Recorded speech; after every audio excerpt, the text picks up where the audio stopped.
Today I'm going to show you an action thriller film from 2023, titled To Catch a Killer. Be ready for spoilers ahead.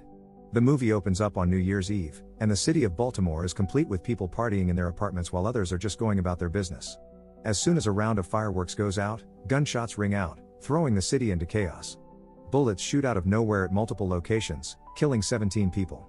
On the opposite side of the town, Eleanor Falco, a police officer, is trying to mediate a minor dispute at a diner involving an alcoholic homeless woman who refuses to leave the diner. When she is paged to reach one of the sites of the shooting, she races to the scene to console the victim's wife and kid, then jumps into the investigation, teaming up with another officer. The police officer ascertains that all the bullets have been fired from a certain 17th floor apartment in the neighborhood. It is at the precise moment of this discovery that the apartment blows up, sending a shock wave of panic among the other residents in the building. All the police personnel immediately rush to the site of destruction. Eleanor, along with one of her colleagues, stands outside the building recording videos of the fleeing residents due to a possibility that the culprit was in the crowd. Braving the smoke, Eleanor climbed the stairs to the 17th floor without a gas mask. While resting against one of the walls of the apartment due to ill health, Eleanor passes out. She wakes up when Detective Mackenzie is putting an oxygen mask on her and the paramedic is providing her more assistance. Though the police and the FBI reach the 17th floor, they find no trace of the perpetrator. Only one thing is known: the apartment belonged to a Norwegian guy who got it as debt repayment and never even lived there. While they're processing this, the fireworks go off again, startling everyone. The city council decides to cancel the rest of the fireworks. When Eleanor notices a police dog barking at a restroom, she flags it to the team leader, who orders the whole restroom to be taken as evidence. The next morning, the police chief announces the addition of FBI Special Agent Lamarck to the investigation.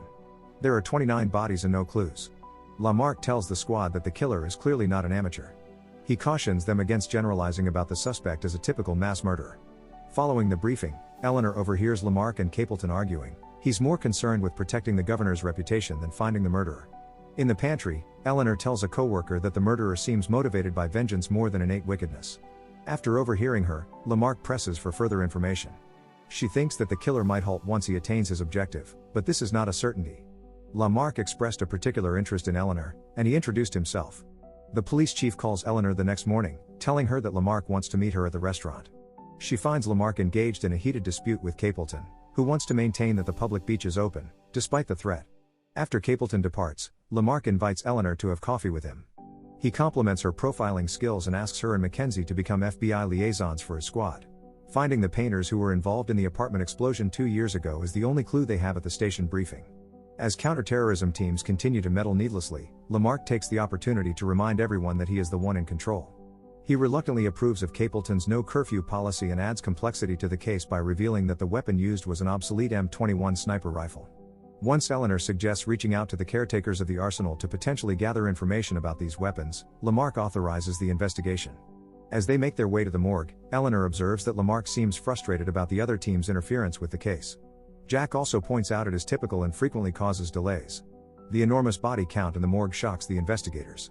As they go over the killer's background, they both think it's likely someone with a military background or exceptional athletic training. The murders, Eleanor continues, seem random and unplanned. According to Lamarck, the killer's goal isn't to inflict pain but to induce social upheaval, as shown by the pinpoint accuracy of the gunshots. Soon, a news story detailing the killer's whereabouts interrupts their conversation. Frank Grabber, an FBI agent, is in charge of the situation.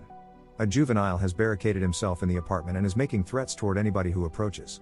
Since they have no idea if the teenager is armed, Lamarck sees it as a dangerous move. As they observe, the team gains entry, and the boy begins tossing objects before jumping out of his bedroom window, dying in the process. Grabber and Capleton have clearly irritated Lamarck because of their hasty judgments and refusal to admit their mistake. Later, the team returns to the station and begins interrogating the long-gone painters who worked on the apartment 2 years ago. One of them is Rodney Lang, who even brings their infant along since his wife is working. No matter how hard they try, not a single painter provides any useful information. Distracted by the sobbing, Eleanor decides to take the baby outside. Later, a lab report shows that the murderer is a vegan. However, Lamarck becomes irate when Eleanor does not give him the report personally. Later, when Eleanor is making her way home, Lamarck finds her and apologizes for being so angry and then invites her to dinner so they can discuss the new information. Eleanor first assumes he is flirting, but he swiftly clarifies that he is married. While on the road, Lamarck rants about how he feels trapped due to Capleton's political maneuvering and how he worries it would lead to the loss of his job. Lamarck also confronts Eleanor about her FBI rejection, citing psychiatric issues such as depression as the reason. She confesses that she took up a job in the police force to save her from her own self-destructive tendencies. A few days later, a mysterious stranger lurks about a nearby mall so he can get dressed. He uses the sink in the restroom to wash up, and he gathers leftover vegetables from the tables in the food court. He merely states his want to return home when security apprehends him and requests to examine his baggage. The man grabs a gun and opens fire in response to their insistence. He kills everyone in the vicinity before escaping from the rest of the police. Lamarck and Eleanor reach the place shortly afterward and are horrified by the grim scene of the murder. Eleanor goes to the security room to help the team, but they are unable to see the killer's face on the tape. Something strange catches her eye. The lab report states that the killer is a vegan, and the fact that he exclusively took vegetables from the table supports this theory. He brutally murdered the security guards and the taunting woman, and then he attacked the responding police. The killer may have a history involving precision shooting, which Eleanor and Lamarck start to piece together as they try to understand his methods. The footage shows the situation became even more chaotic as he attacked additional police officers who were after him by blowing them up with grenades planted in a nearby dustbin. The news puts the authorities under pressure from public opinion. As part of its ongoing investigation, the FBI takes down a local chapter of the National Rifle Association that advocates for gun violence in another attempt at finding the perpetrator. In the course of the investigation, Lamarck and Eleanor come to believe that the shooter has access to old guns and military equipment. However, their bosses at this point have lost confidence in Lamarck and his team. Both Lamarck and Eleanor are removed from investigating the case any further. Later, a realization strikes Eleanor, which might lead her to the culprit. She approaches Rodney, a painter with ties to the criminals. She accuses him of hiring someone else to do his work for him so that he can stay home to look after the kid. Rodney confesses to hiring an ex-con named Dean when he is under pressure, revealing that he is a white man, not a meat eater, and possesses access to old military weapons. Rodney gives them a sketch of Dean's face and instructs them to conduct a search at the meat processing factory where he once worked. Eleanor and Lamarck find out about Dean from the older employees at a slaughterhouse and reveal that Dean was the one held responsible for an accidental death that occurred because he was a victim of workplace bullying. Eleanor learns that his father was a shooting instructor, and she learns that he suffered from head trauma from a gunshot wound he sustained as a child. This led to his imprisonment for 2 years before he was released on parole, and his parole had been supported by letters written by 2 of his father's army friends. Eleanor and Lamarck try to dig deeper into his past only to understand that he has no credit cards in his name, no home address, and no social security number, rendering him the qualities of a ghost.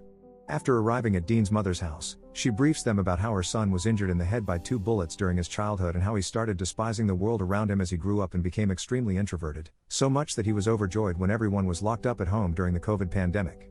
Eleanor spots 2 cups of coffee and a flannel shirt hanging from the clothes stand, ultimately realizing that Dean may be hiding in the outhouse. While they can't contact the force by any means, someone from the neighborhood reports to the police about gunshots, one that Dean uses to kill Lamarck and another that Dean's mother shoots herself in the head. Dean then emerges from the outhouse and confronts Eleanor but does not shoot her. When conversing with Eleanor, Dean confesses that it made sense to him to shoot 200+ people because human beings made a lot of noise, appreciating fireworks displays year after year. Dean wishes there were fewer lights so that one could see the stars. He's generally angry at the world, at the capitalist and cruel systems that prevail in society, from working 12-hour shifts to be recognized in the country to killing cows for making burger patties. Dean constantly feels observed, tired of always seeking recognition or financial gain in order to survive in the world. He doesn't have any remorse about the New Year's Eve shooting, and he says that if he couldn't find peace in the world, he could at least deliver retribution. Dean also doesn't believe that love could save him because he has already traversed too far down the road of unhappiness and crime. Eleanor realized that Dean is suffering from a chronic mental illness that led him to commit these crimes in cold blood. Dean recognizes the approaching police when he hears their sirens. He injures Eleanor in the head and holds her captive in the outhouse as he prepares to take down the police, killing the first 2 and blowing up several officers when they try to move closer to the outhouse. Initially, Eleanor tries to reason with him, but when her attempts fail, she bites Dean in the throat, tearing some of the flesh and injuring him. Dean walks away into the night with his guns. Eleanor desperately frees herself and instructs the police about Dean's whereabouts. After a prolonged pursuit, the police finally spot Dean and kill him in a hail of bullets. Later, the FBI negotiates with Eleanor to maintain her silence about Dean's death in a police encounter so as not to bring about negative publicity to the department over them killing a suspect instead of taking him into custody for trial. Eleanor is made a special agent at the FBI, and they also agree to honor Lamarck's contributions with a Medal of Valor and direct all his pensions to his wife. The movie ends with Eleanor walking down the streets of the busy city. Don't forget to like and subscribe for more videos like this.